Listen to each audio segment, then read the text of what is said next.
So we have the reverse hyperextension. It says hyperextension, but we could just simply think extension. We don't want to hyperextend anything that could potentially cause injury.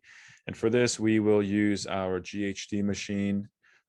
If you are experienced, then you could find a way to DIY, do it yourself, and find a way to put your hips on top of a foam or soft surface while holding on to something very sturdy with your arms without risking it toppling over, then feel free. But for beginners, this is what we'll use. So we are first adjusting the what is originally our leg anchor, pulling it back so that we could lift it with or stabilize our arms over it, and giving it a little shimmy to make sure that it is stable.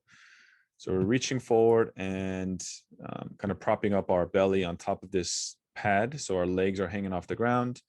Our hands are holding firmly on this surface, or you could even hold the pad, the top or bottom, keeping the back fairly straight.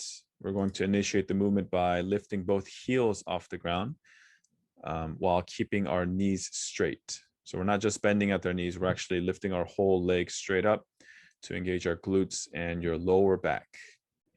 So being careful to come up and down slowly. So eventually moving to adding some weights on your ankles, or having a band attached to your ankles.